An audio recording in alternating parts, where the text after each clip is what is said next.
The start of a brand new year is always a good opportunity to have a massive clear out. I've just spent this morning sorting out my garage where I've accumulated, like we all do, I've accumulated lots of stuff over the years, despite being part of a religious movement that doesn't really promote keeping things or possessions or being attached to property and things that we accumulate over the years.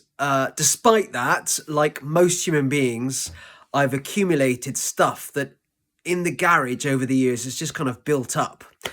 And I decided today, because this is the start of a brand new year, to have a clear out, and it was wonderful.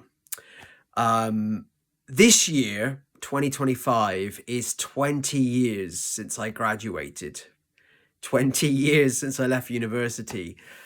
And I finally decided to detach myself or cut myself free from my university notes.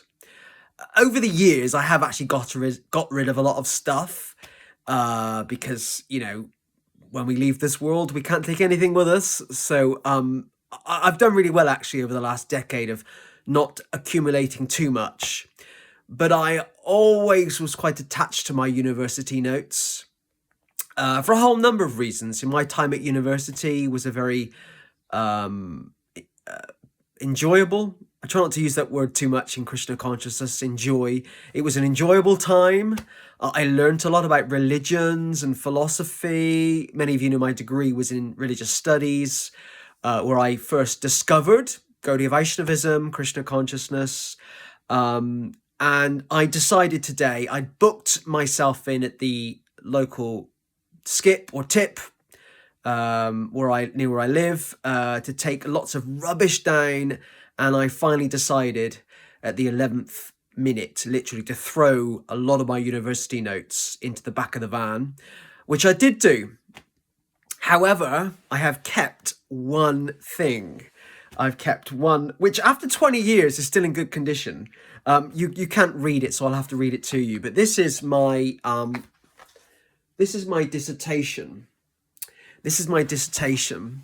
And let me read the title to you. So I published this. I got a 2-1 for this 20 years ago. This was my dissertation at university.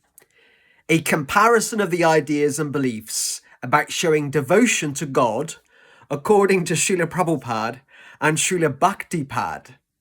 In what ways has Bhaktipad changed or modified Prabhupada's teachings in order for his message to appeal to a Western audience? Let's break that down.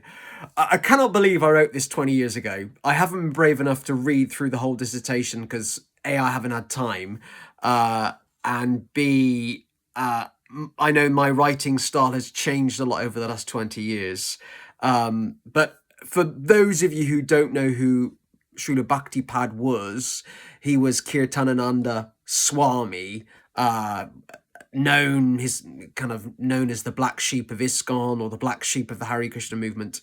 And yeah, I just think it's quite ironic or comical, actually, that I wrote this 20 years ago, and still 20 years later I'm still writing about social issues in the Hare Krishna movement, and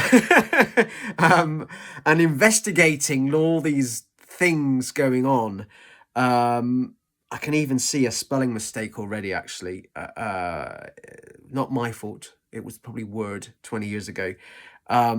But yeah, and even then I was looking at, how can we modify and change and adapt not Krishna consciousness, but the way that Krishna consciousness is presented to a Western audience. And but yeah, this was my dissertation 20 years ago. And just quickly looking through it, the first chapter was about Prabhupada and his teachings about Bhakti Yoga.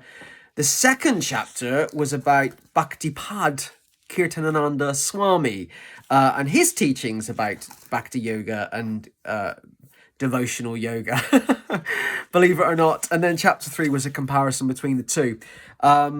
Yeah, I still can't believe I wrote this. And what I do remember was that it was very difficult to get hold of Kirtanananda's books.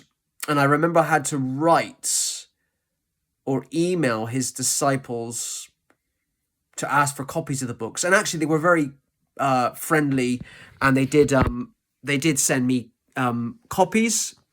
I do remember that.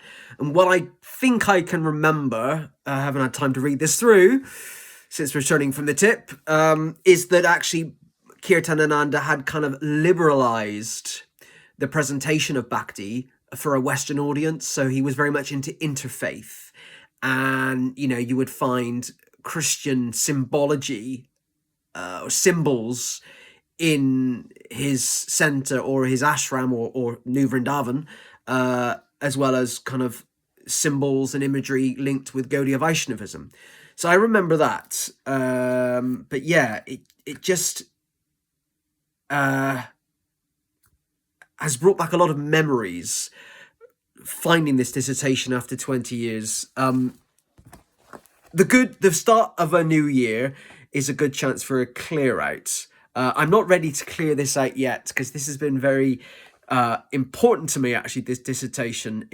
I think, looking back, it started this journey of questioning things, not just in the Hare Krishna community, but also in all kind of religious circles.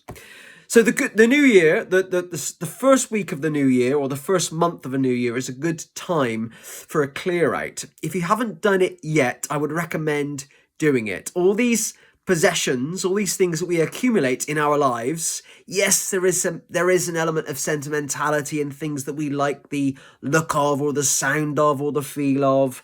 But ultimately, when we leave this world, we can't take any of it with us. I'm going to get a quote of Prabhupada's to just back that up on the importance of not being attached to things and having clear outs, if I can find it, and I'll attach it to this video. But anyway, Happy New Year, and don't forget to have that clear out. Hare Krishna.